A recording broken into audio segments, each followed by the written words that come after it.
porte sur les problèmes récurrents de véhicules stationnés de façon irrégulière et dangereuse dans plusieurs points de la ville.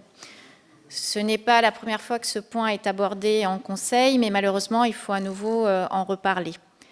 J'ai pris le soin de prendre des photos, notamment dans le coin situé entre le boulevard Voltaire, la rue du Château et la rue Marceau-Delorme, qui se trouve sur mon itinéraire quotidien. En passant dans ces rues, je n'ai pas été déçue, car à chacun de mes passages, je pouvais constater des véhicules sur les passages piétons, ou alors arrêtés en pleine voie, ou de travers sur les pistes cyclables. J'ai d'ailleurs documenté cela avec des photos que je tiens à votre disposition, histoire que Monsieur le maire ne considère pas que cela soit à nouveau une mise en scène farfelue de la minorité municipale, et afin de considérer le danger que cela représente pour nos concitoyens, surtout les plus jeunes. Nous pouvons nous accorder sur le fait que des passages ponctuels de la police municipale n'ont aucun effet sur ces transgresseurs, malgré l'excellent travail de nos agents de police municipale. Ces automobilistes se sentent tout à fait libres de stationner à contresens en plein milieu de la route pour aller, par exemple, se restaurer tranquillement ou bien mettre en danger des cyclistes ou des piétons le temps de faire leurs courses. Il faut donc agir vite et avec des moyens plus importants, car j'engage ce soir publiquement votre responsabilité et notre responsabilité à tous en cas d'accident grave de piétons ou de cyclistes.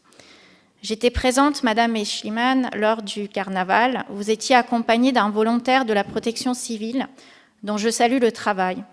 Vous avez indiqué lors de cet événement festif, regroupant pour la plupart des familles, que la sécurité routière vous tenait à cœur et que les interventions de la protection civile étaient dispensées dans certaines écoles de la ville.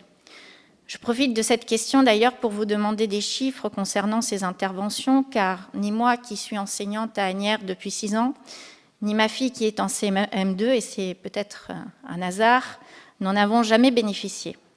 J'avais également demandé à M. Sidbon, lors d'un conseil consultatif des Hauts-d'Asnières, de proposer des séances d'éducation à la sécurité routière pour les élèves des écoles avoisinant l'avenue de la Redoute, vu la complexité de la traversée de cette avenue, qui est à double sens pour les véhicules et à double sens pour le tramway. Aussi, lors de la commission mixte, vous-même, Madame Eschliman et M. Doublic, vous avez évoqué un projet de permis citoyen et de permis roulant qui s'adresserait à tous les jeunes de la ville. C'est une excellente idée que je soutiens totalement, mais en amont et en parallèle, il serait également nécessaire de rendre nos rues sûres pour les piétons et pour les cyclistes. Mettez-vous à la place des enfants à qui on apprend à traverser au passage piéton et trouve sans cesse ce passage piéton occupé par un véhicule. Mettez-vous à la place de ces cyclistes à qui on dit que les résultats du baromètre des pistes cyclables sont faussés et ne correspondent pas à la réalité et qui au quotidien se frayent un chemin parmi des obstacles en tout genre qui stationnent sur les voies qui leur sont réservées. Mettez-vous à la place des personnes à mobilité réduite qui sont obligées de contourner un véhicule qui stationne sur le passage piéton.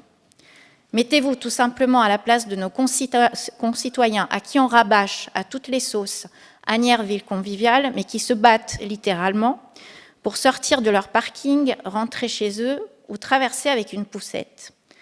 Croyez-moi, il y a des lieux dans cette ville où il ne fait pas bon du tout être piéton ou cycliste, et j'en cite quelques-uns, boulevard Voltaire, avenue d'Argenteuil, avenue de la Redoute et ses abords, mais la liste n'est pas exhaustive. Monsieur Lame, vous êtes maire adjoint à la sécurité urbaine et au stationnement. Quelles sont vos propositions ? Que comptez-vous faire pour éradiquer ce problème en sachant que s'il y a des mesures qui sont prises à l'heure actuelle, elles sont tout à fait inefficaces ? Que répondez-vous aux habitants de ces quartiers qui au quotidien sont victimes de ces incivilités ? Je cite un article du Parisien daté du 3 avril 2018 qui a pour thème le déploiement de la vidéoverbalisation dans les Hauts-de-Seine. On y lit que 12 villes du département avaient obtenu une autorisation pour verbaliser via ces caméras, dont Asnières, qui avait obtenu le feu vert préfectoral en 2012, lors du mandat de Sébastien Pietrasanta, et qui, je cite le Parisien, « carrérissime, en a pris ses distances en 2014, début de votre mandat, pour des raisons d'efficacité. Permettez-moi de partager l'étonnement du journaliste. Pourriez-vous nous indiquer quelle est votre position concernant la vidéoverbalisation ? On pourrait pourtant se dire qu'à coût de 135 € l'amende, cela en dissuaderait plus d'un. Les agents municipaux ne pouvant être partout, ce système permet de lutter efficacement contre l'insécurité routière. Car nous n'avons pas le choix, nous devons faire preuve de plus de fermeté. Pouvez-vous nous indiquer si le réseau de vidéosurveillance de la ville sert aussi à vidéo-verbaliser ce type d'infraction? Car j'ai du mal à comprendre pourquoi Asnières serait la seule ville où cela ne fonctionnerait pas, sauf en supposant que le nombre d'agents de police municipale derrière les écrans serait insuffisant. Et la récurrence ainsi que la durée de ces infractions me ferait pencher pour cette option. Je vous invite d'ailleurs à venir vous balader pendant 1 heure le long du boulevard Voltaire ou de l'avenue d'Argenteuil et compter le nombre d'infractions routières. Un agent n'aurait pas assez de bras pour verbaliser.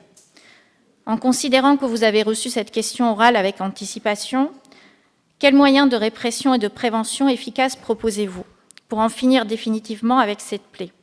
J'espère de tout cœur ne pas avoir à déplorer en ce lieu d'accidents graves dont nous avons eu la chance d'être épargnés jusqu'à présent. Merci. Merci.